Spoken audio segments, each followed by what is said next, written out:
El prestigioso reportero de la BBC Michael Parkinson, desde el programa de entrevistas que desde 1981 lleva su nombre, logró lo que hasta hoy parecía imposible: correr el velo sobre el emblemático caso de Patricia Viviana Ronchi, alias Patri.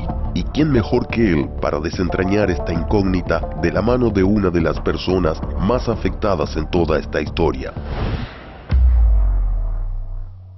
What about when you were a teenager growing up? I mean, when you became aware of the opposite sex for the first time? Now, I'm not talking 60s in... But I'll get down the nitty-gritty now. We're talking 60s in Newcastle. We're talking the sexual revolution. Did it ever get there? No. It got as far as Leeds. Then did a U-turn. Well, it bypassed Barnsley, that's for sure.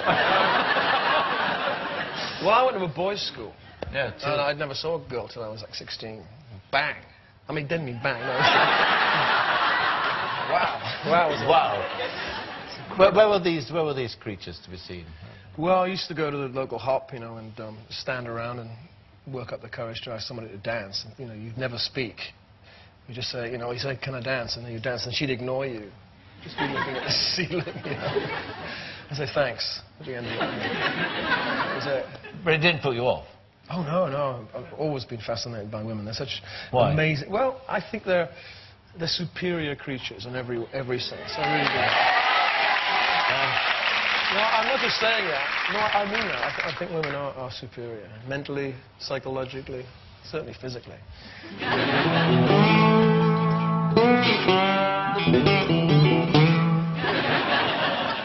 All right, so there we are then. We're in Newcastle. We're at grammar school there. That was an all-boys grammar school, 2,000 kids there. What kind of environment was it? It was a tough environment. You got battered? Yes. We got caned. I think it was probably the only way to control 2,000 boys. We'd get caned for everything. Being late, blotting your book. I don't actually mind. I think it did me good. And I think sex is a wonderful way of giving thanks both to your partner and to God. I mean, what a fantastic mechanism for making life. Sex, I mean, it's fantastic, it's great fun, and it has this cosmic significance. I mean, we shouldn't take it for granted. We should treat it like a sacrament almost. I mean, it's fantastic fun, but it's also amazingly significant. I didn't realise all these years it was a kind of religious experience. It's always been a religious experience to me, always. Has it really? Oh. Well... To be honest. To be honest, no. It hasn't been very religious, but... In what way did it do you good? Well, battered doesn't do anybody any good, does it? I mean, did you like school? No. No, I hated school. I didn't like school, but I had some very good teachers who really inspired me to carry on learning after I'd finished my education, and I'm grateful for that. Very good maths teachers, very good English teachers. But then you went into education yourself. You became a teacher. Kind of by accident.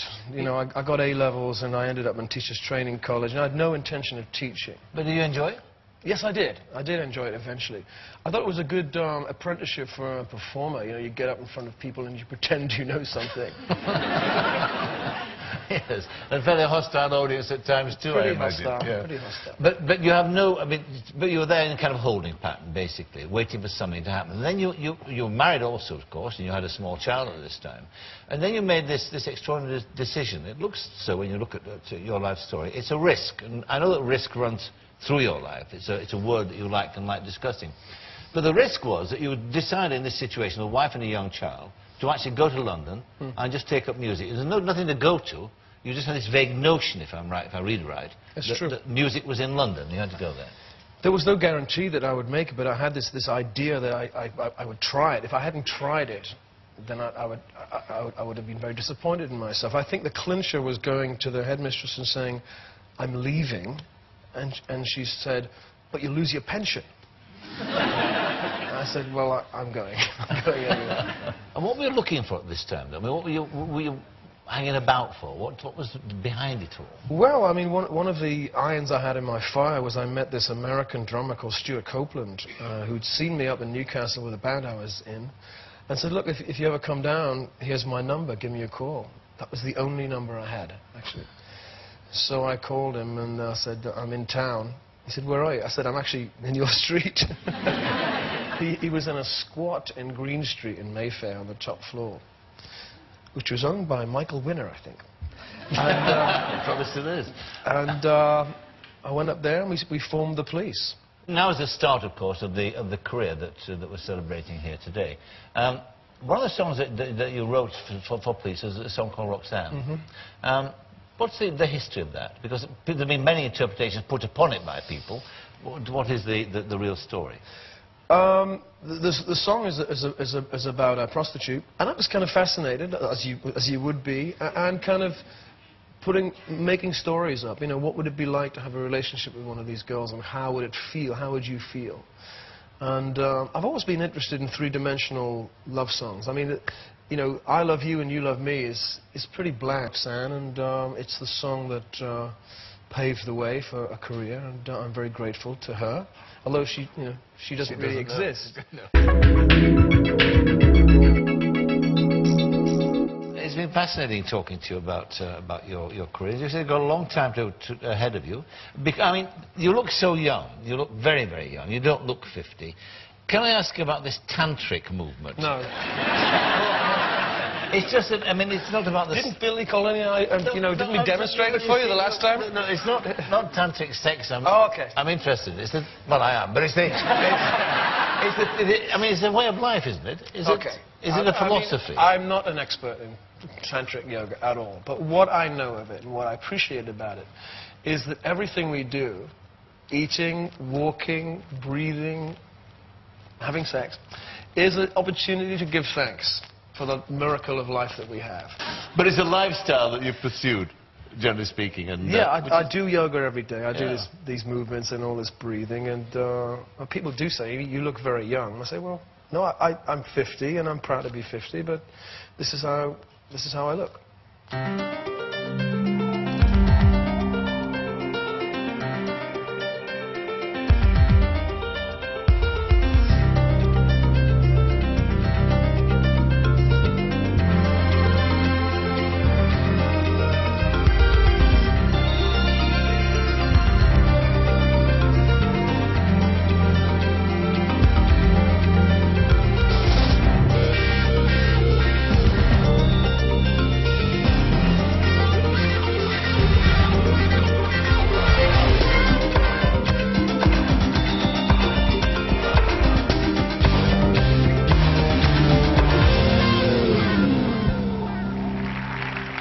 Whatever you want.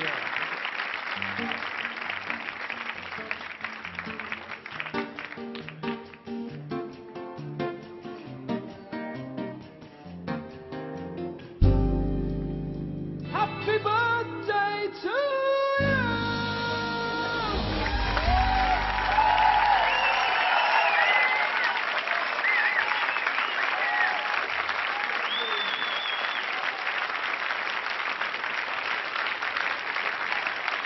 You know, we're all put